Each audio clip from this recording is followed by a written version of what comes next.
What's up guys, this is Code again. Welcome back to my channel. In this video I had a special guest named CGKid. He's a social influencer. He has about 250,000 followers and subscribers combined on YouTube and Instagram, and he has a drug recovery channel. He helps so many people out there in the society, and his audience completely love him. So in this interview I was able to get out of him what kind of positive and negative effects they had on him, having so many followers, having these viral effects. So he's gonna talk about that. I know CGKid personally. I've traveled with him and I have a huge respect for this guy because of what he does in society. His channel is not about fame. His channel is not about just, ego or anything like that. It's truly because he wants to help people out there. He wants to be valuable in the society. So I have a huge respect because of that.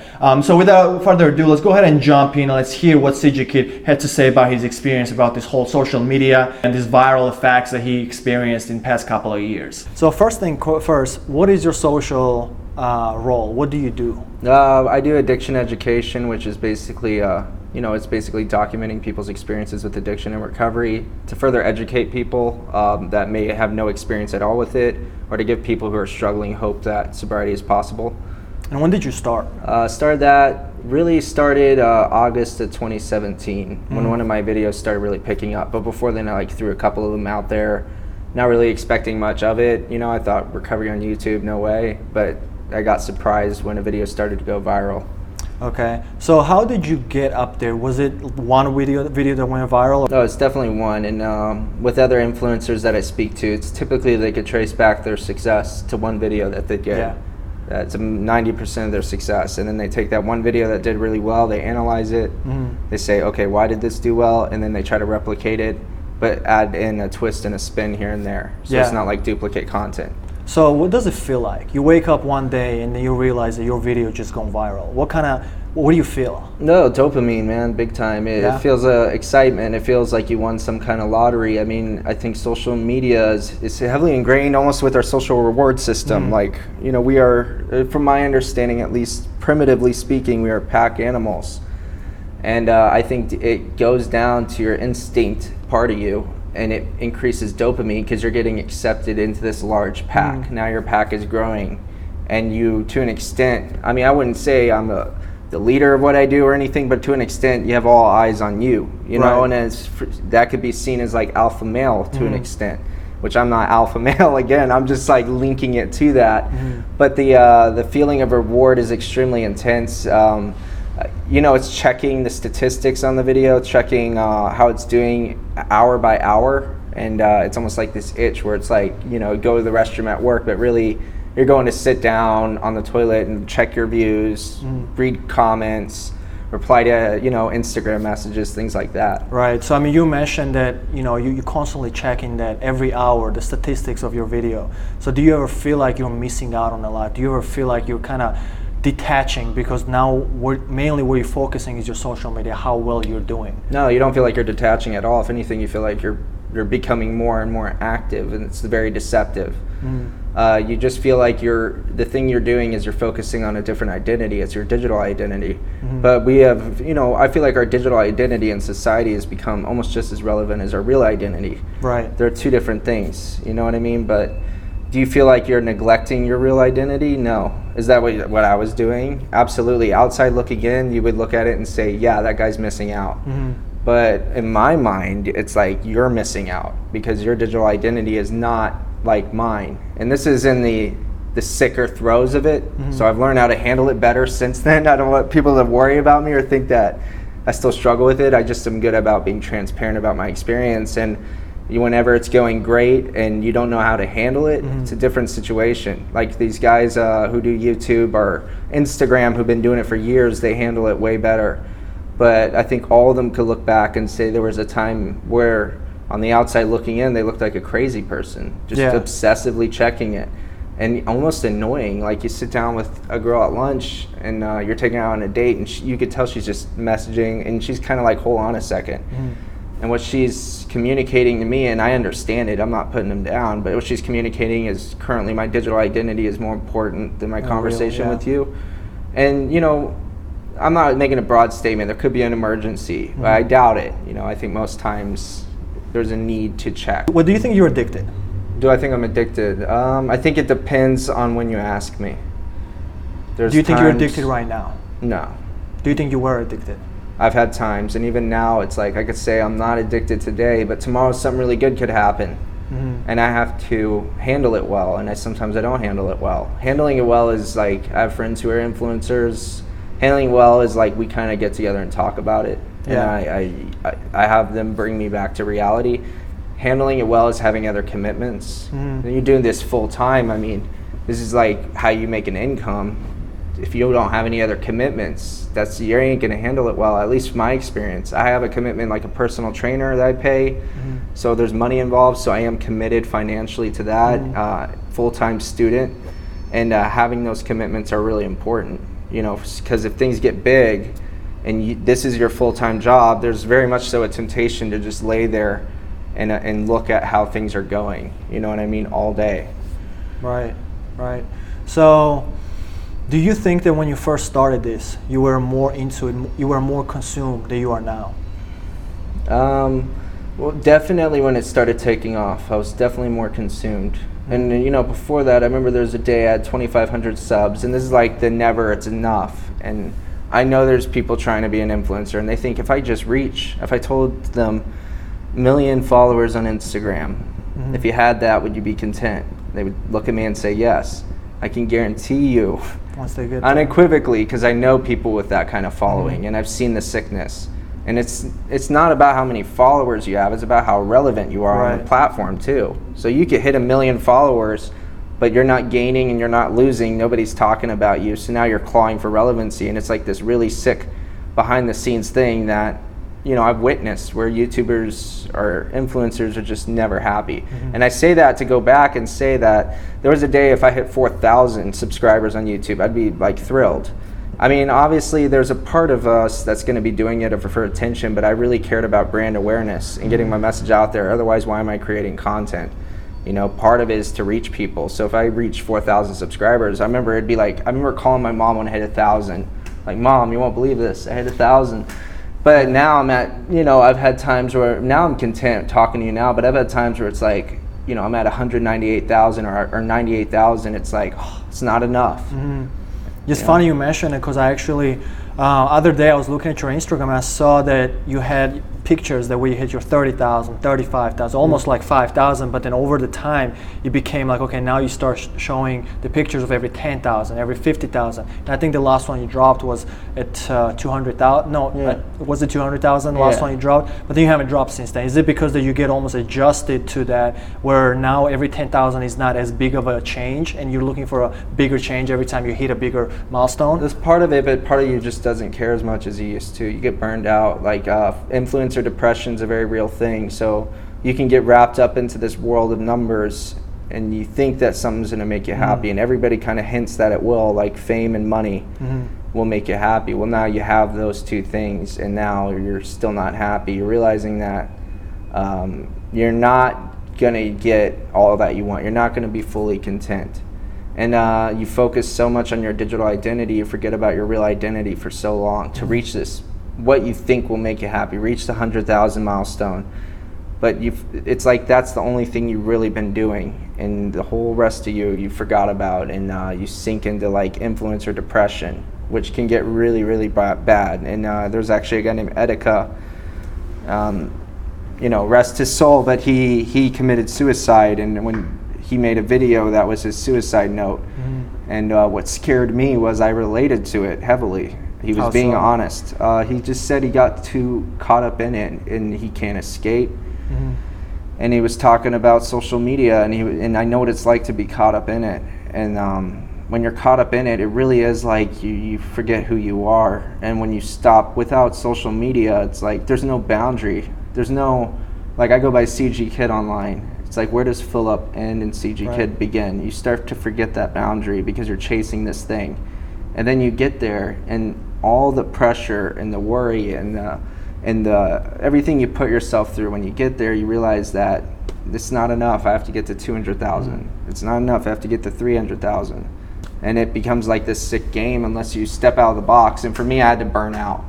I had to completely hit like a bottom almost, where it's like the depression was so bad I didn't leave my house for like 3 days, and I looked like complete crap. Like I was living like I lived when I was on drugs, and I was actually more depressed than I was when I was on drugs, and I had to kind of snap almost and get help from family or just let people know what's going on, and like I said earlier, make those commitments. Right. So how were you able to get out of it? Really, once I snapped and I started talking to people about it, and I was more honest about where I'm at. You know, I never really talked to my audience about it because I didn't want them to worry. I didn't want to put that on them, and I was in a position, like, I help addicts, so, and I believe like my videos genuinely help. So there's this added pressure. You know, had I been, you know, some other channel that didn't have such a purpose to it, I would have dropped out and just quit. And I think most people do. A lot of people do. There's a lot of people that reach 100,000 subs and they just disappear, and I don't blame them. I understand why. But for me, I had a purpose, so I had a need to keep going, and I saw it as a learning experience, and it did help me grow, because it's like now you're entering another phase of recovery, and you're learning how to grow, to have this thing there, but not be so attached to it. In other words, learn how to detach from this, you know, somewhat, so you can focus on yourself. And for me, I had to be honest with friends, at least one friend, let somebody in and be completely honest with them where I'm at, and say, I haven't left the house in 3 days, I'm this, that, the other, you know, and tell them like the whole thing. And that was the only way I could get better. You know, that's when I started to grow out of it. And then you get to a point where it's like, now it's like you don't really care about it as much as you used to, but you have this huge following.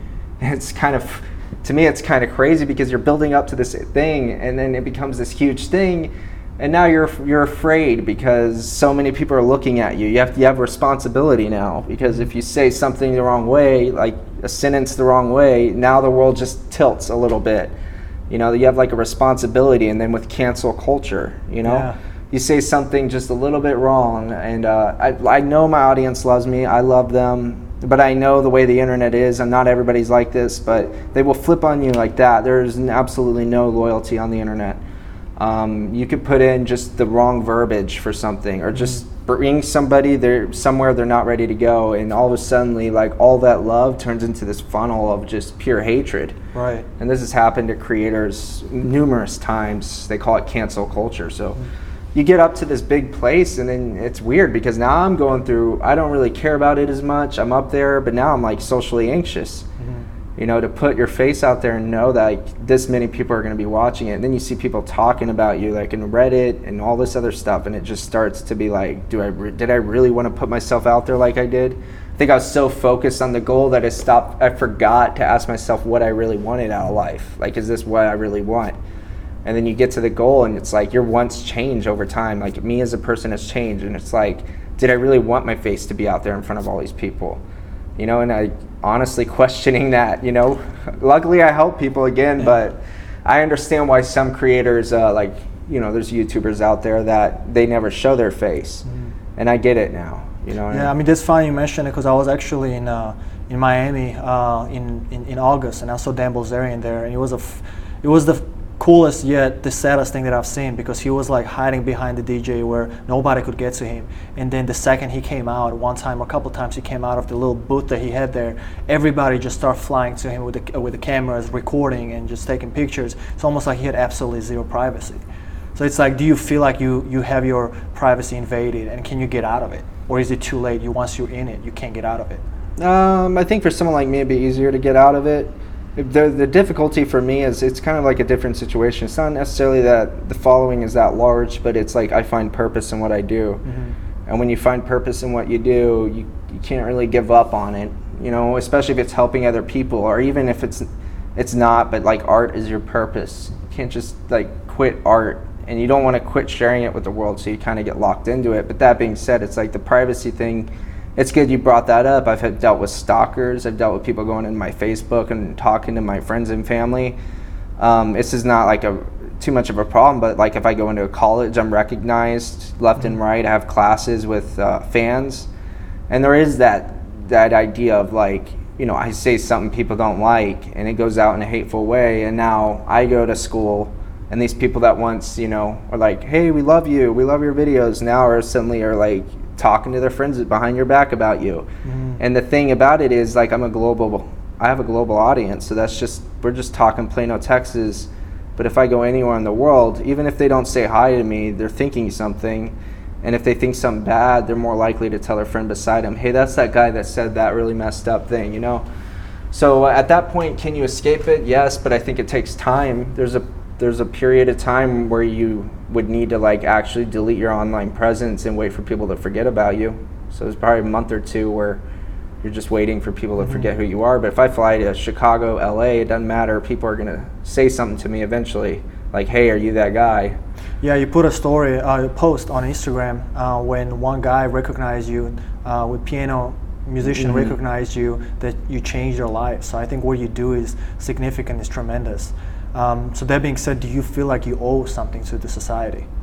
I feel like I've been given a purpose, and I feel like with great purpose comes great responsibility. It might sound so cliche, but I'm learning how to handle the responsibility over time. Yeah. If it wasn't for that purpose, I'd be out so long ago. You know what I mean? And but I think that there's some people that are just wired for it better than others. Shane Dawson brought up all YouTubers are narcissists. I don't agree with that. I think some of us do it for purpose, but I think the people that aren't doing it for purpose typically are doing it for ego. You know what I mean? And some people are wired that way, and that's perfectly fine and acceptable. I'm not. I'm an empath. I feel what other people feel. You know, I'm just not really into myself that much. But yeah. I see some people who are, and they're able to go through this without any problems. And whenever cancel culture comes, it seems like they'll never get through their head that what they're doing is wrong. I mean, they have like tons of channels saying you're wrong for doing this, but it doesn't faze them. And people bash their name, drag it through the mud, but it doesn't faze them. So some people get into social media because they feel lonely. Do you feel like social media actually helps you not feel lonely? That's a really good question. I think if you're at a capacity, I mean, I think it does help, but I think it's like, it should be like when I was going through a lot of depression, it helped me. And the depression made me dysfunctional. I'm not sure if the cause was purely social media, if there had been something else that had happened, like allergic reaction to something I ate or whatever. But in those times where I was depressed and not really able to go outside, social media really did help me have a place to go. I imagine the kid who's bullied that doesn't really have any friends at school, and they can't really make friends. They don't really have anything. For them, I mean, it's beneficial. But for the person that has the option of, it should be seen as like it's like a low dose of reality. You know what I'm saying? It's not reality, but it kind of is. To me, it's a low dose. It's not like a 4-course meal. It's kind of like a side salad. Yeah. And if you're living off side salad for your whole life, you're never going to really feel content or satisfied or full. So I think that it's very important to not see it as like, if you're feeling lonely, I mean, definitely get out there and be around people is way better than being on social media. At the same time, I understand why some people can't get out there and be around people.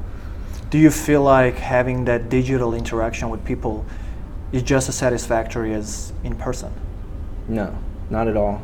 Not at all. There was a time where I was like, you have all these people looking at you and you do feel like it's satisfactory while you're in it.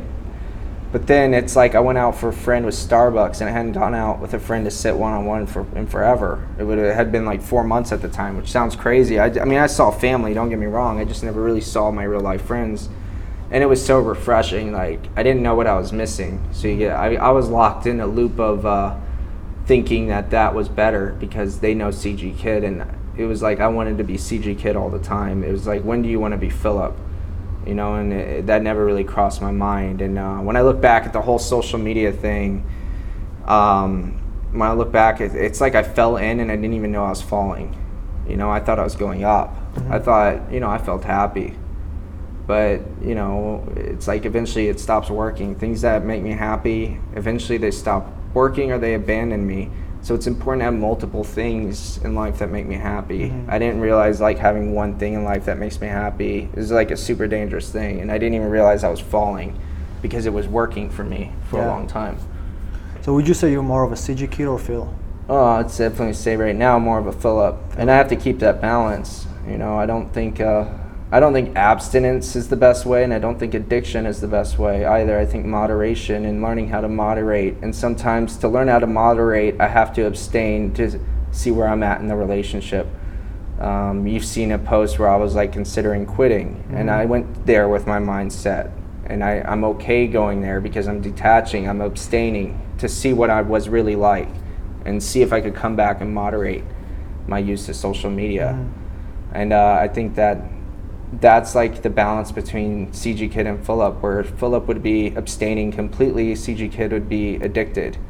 You get what I'm saying? If I take on those identities, whereas like both, they're in the middle, and it's a constant dance. And I think this is seen in a lot of people in a lot of areas of life, not just social media.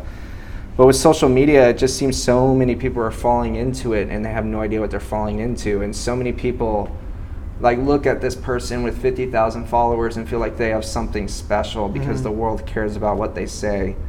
They don't realize that that person is so discontent, usually, sometimes, not always. If they're an empath like me and they're doing it for purpose, they're probably not feeling too good. You know what I mean? What they have is like, it's a blessing in a way, but it's also a curse, and people see just the blessing side of it.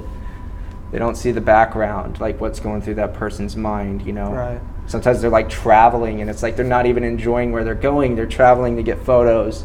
Or sometimes it's like they won't date somebody who has less followers than them. And that could have been somebody they fell in love with. It becomes this really shallow, nasty thing. And I don't think people see it as a problem. They see it more as a blessing. In reality, it can be a serious problem. Yeah, and you mentioned the dating aspect of things. Do you think that social media puts on hold creating a family, or do you think that it has any effect at all on creating a family? Absolutely, because you start craving the grandiose things. You forget about the simple. The simple things are like getting a degree, having people talk about 9 to 5s like they're such a horrible thing. For some people are built to work for themselves, some aren't. You know what I'm saying? And I don't know, it's just you start craving this entrepreneur, like I'm gonna be on top, I'm gonna get all these subs, like that's gonna make you happy, and you pursue it and it becomes full-time, it becomes like a mental obsession. You're forgetting about school, you're forgetting about the idea of having a family. And I think once you start getting there, you start craving the simple things again. I've seen this with a lot of influencers, where it's like they have what the world craves, but what they crave is what the world has. You get what I'm saying? Even Eminem, he's very keen on talking about it. I relate to his music a lot more now than I used to. Said stuff like if he could walk around and be a regular civilian, and talking about how he actually craves the privacy and invisibility. And I think a lot of influencers that deal with the depression get to that point.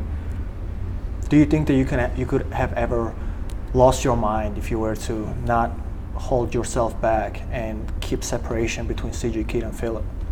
Yeah, absolutely. I think you could definitely lose your mind, and it definitely cause self-harm and complete like depression, and just not be a member of society at all, active member of society, but be locked in like the state of obsession. And that's not for everybody, but that's been my experience. Luckily, I reached out for help before things got bad, to the point where they're irreversible, whether that be like a relapse or self-harm in any way, or doing anything that just causes permanent damage. You know what I mean? Yeah. So there's probably millions and millions of people out there right now. They're checking their Instagram, refreshing every other second to see if they get another like or another follower. So what would you say to those people that are trying to get to where you are and they would die to be where you are now?